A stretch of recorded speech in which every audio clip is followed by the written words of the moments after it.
People who win, who max out, they are in a much bigger hurry than the people who are average. And I'm not kidding you when I say this. They're in a bigger hurry to get to their destination, to get to their outcome. Their pace is faster. They walk faster. They talk faster. And their expectation when they're going to arrive at their destination is sooner. This may seem like a very small, subtle thing, but I want you to evaluate how big of a hurry are you in? Because there's something to be said about how close you think you are to a goal and how fast you will run to get to the finish line. Let me give you an example of that. If you and I started out right now and we had a 26-mile marathon to run, right? In our minds, it was 26 miles. And we were going to race each other.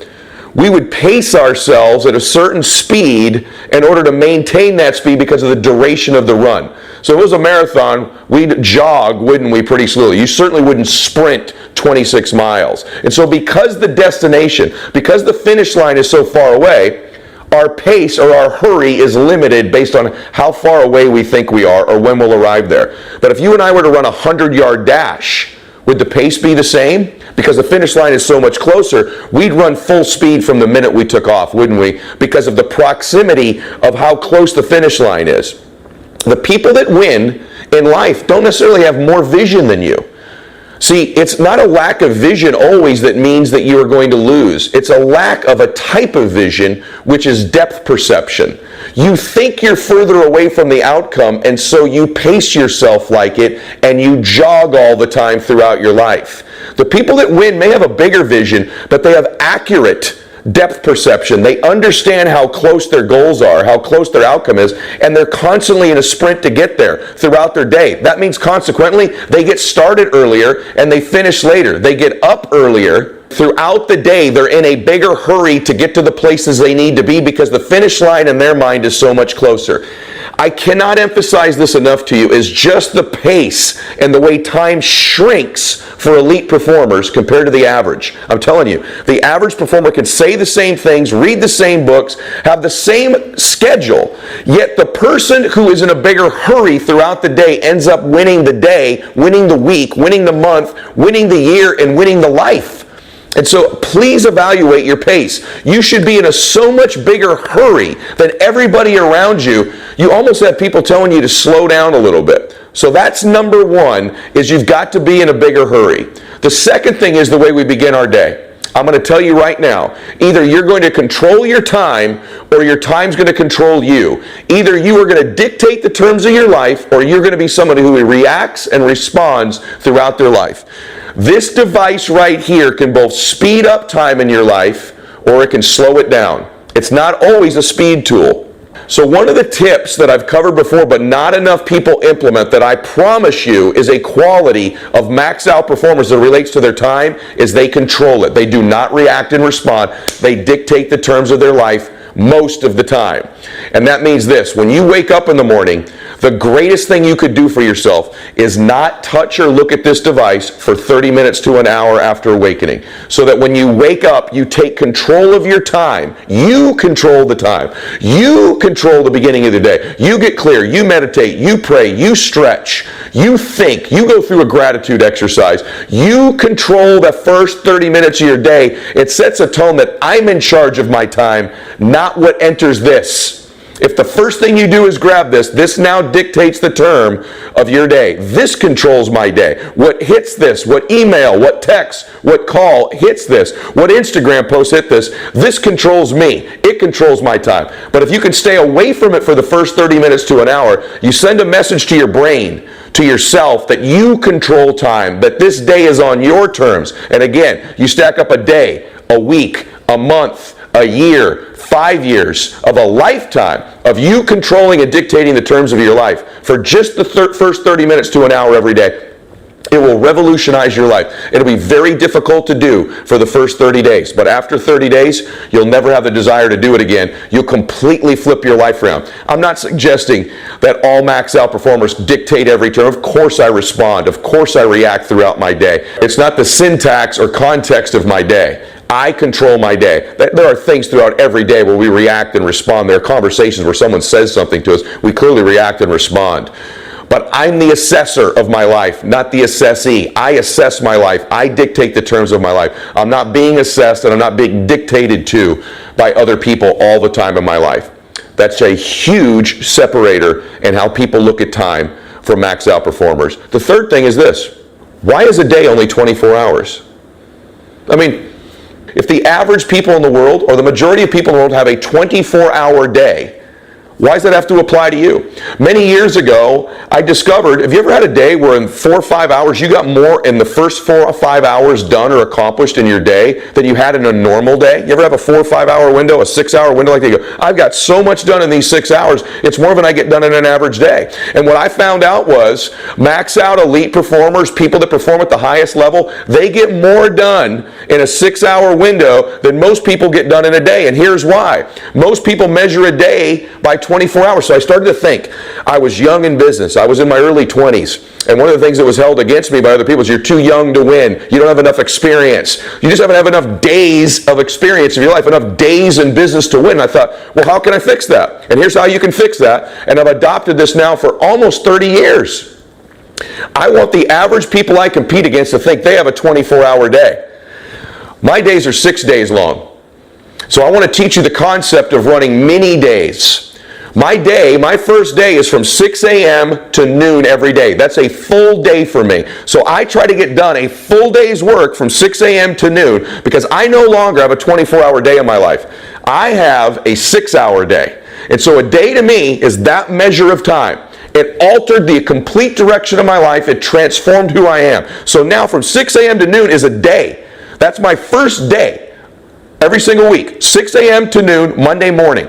And what happens in that 6 a.m. to noon, there's a mental thing we have. I have a whole day to get all these things done. And so we stack and dictate and schedule our day over that 24-hour window of time. You'd be surprised if you shrunk the day to 6 hours, you can get the same things done in those 6 hours you used to get done in 24. From noon to 6 p.m. is my second day. And in that second day, I fill that up with a full day's worth of fun, memories, meetings, phone calls, you name it.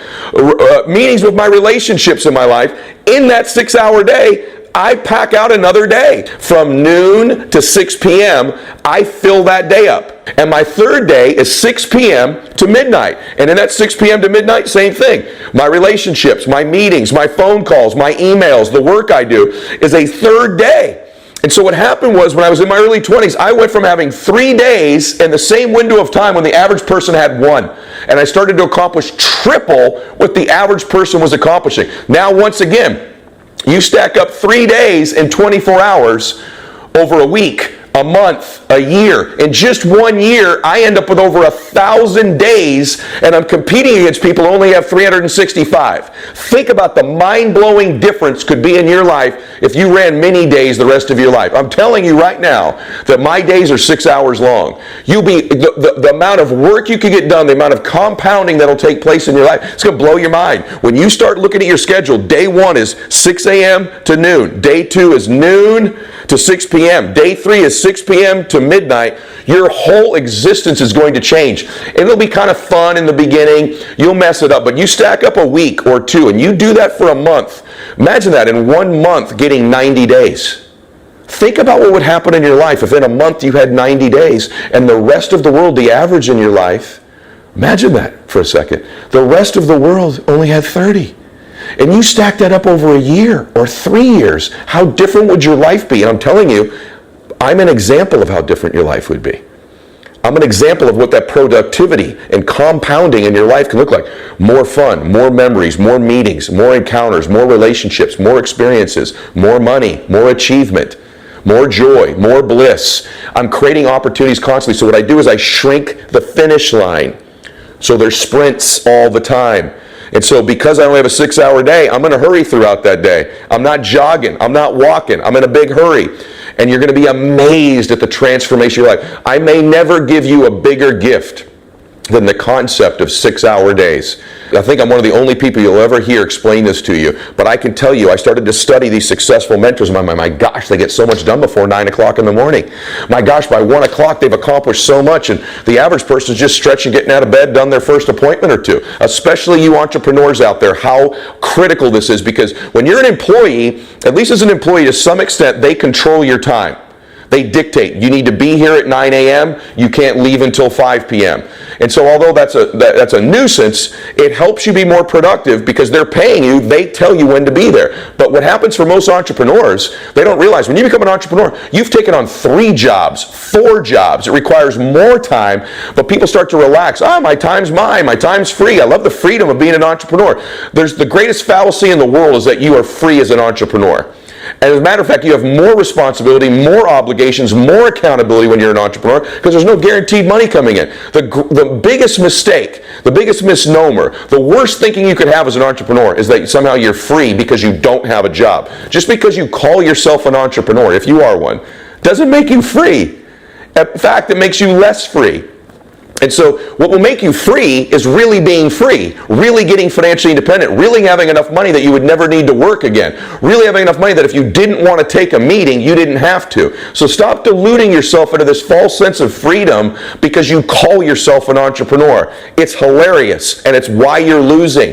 You have this fallacy, this relaxed state of freedom where you're going to get around to doing things, and you get to go to the gym anytime you want to, and you're wearing your sweats at 10:30 in the morning, right? You wouldn't do that if you work for someone else. You don't do that when you work for you. And so the greatest thing I can give you is the gift of many days. The next thing I want to share with you is that there needs to be an alarm clock. Where performance is measured, performance improves. Secondarily, the more you can shrink the time frame where you measure performance, the better chance you can have to alter that performance and improve it. So what do most people do? They measure their performance. The average people in the world measure their performance at the end of every year.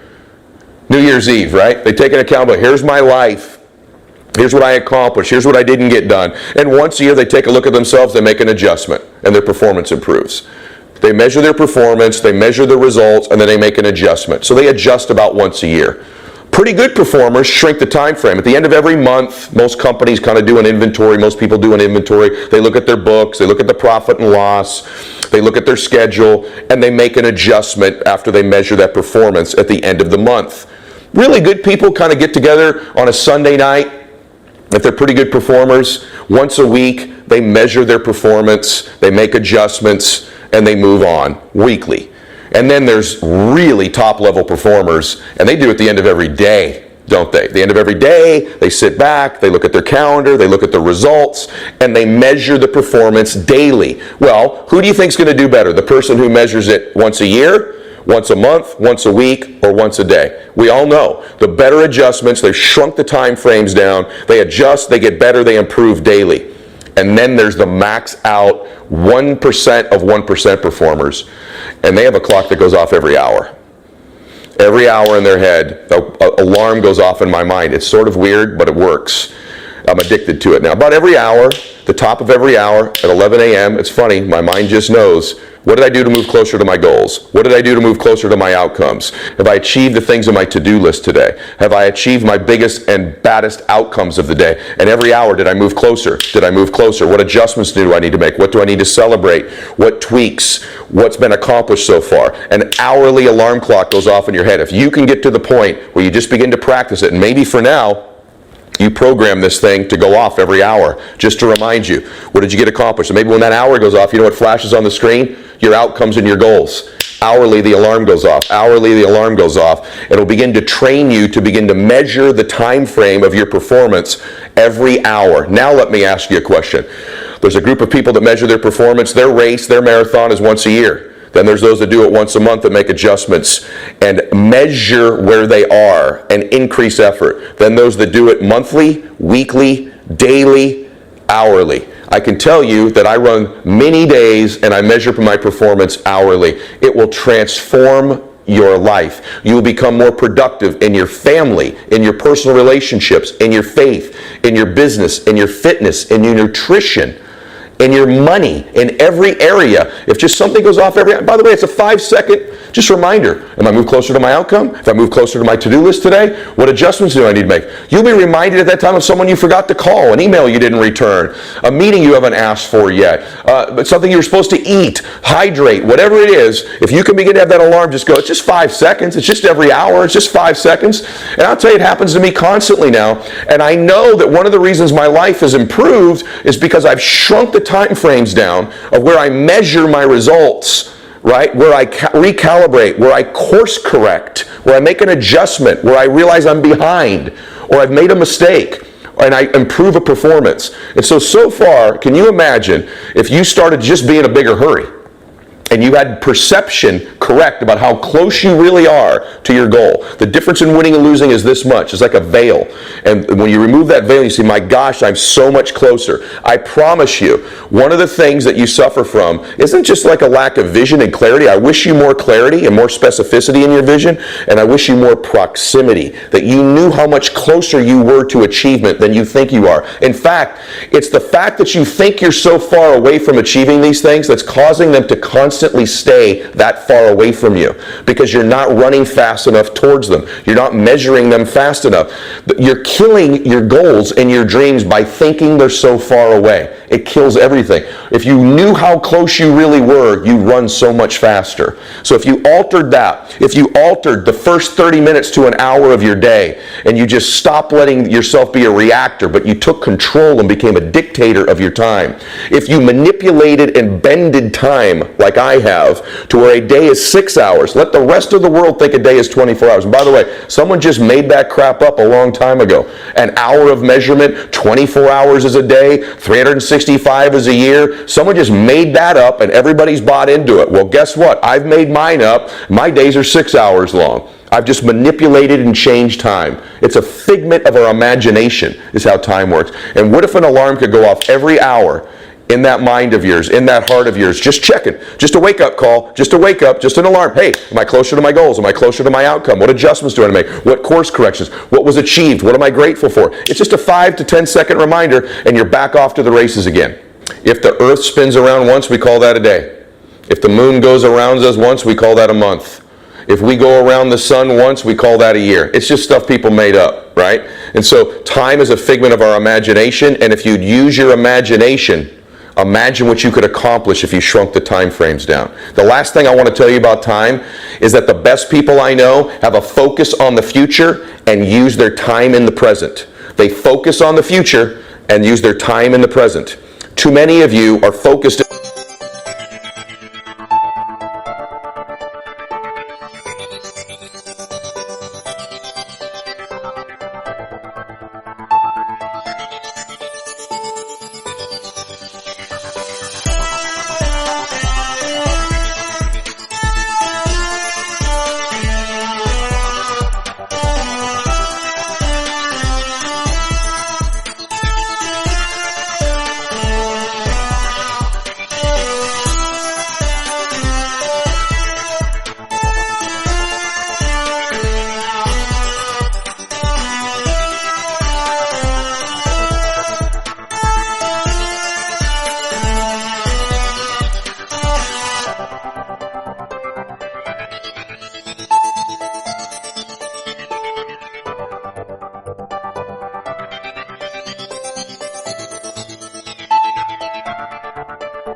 in the past and are thinking all the time about the future, dreaming, and aren't taking advantage of the present.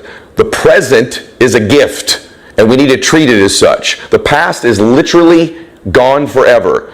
And in many cases, it's a figment and a manipulation of our imagination. The future is grand and powerful, and we need to be focused there and thinking about it and dreaming about it because we are pulled towards it. But the best people can simultaneously be dreaming and optimistic about the future and take massive action right now. Most of the max out achievers I know in my life spend almost 0% of their time on the past. And I'm talking about people who have pretty darn good pasts in some cases as well. It is wasted time. You are wasting time. You're stealing and robbing your future and your present by focusing.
Any of your attention or thoughts on the past. The past, if it's negative and wasn't positive for you, is a place you should avoid forever. It's not coming back. It doesn't exist anymore. All we really truly have is this moment right now and our dreams about the future. If the past was wonderful and you were a high school quarterback or had a business victory or got a college degree or had an achievement there, those things aren't your present and aren't your future, and dwelling on them and focusing on what you've done previously is not going to produce for you a future. Here's the truth. Your past does not equal your future.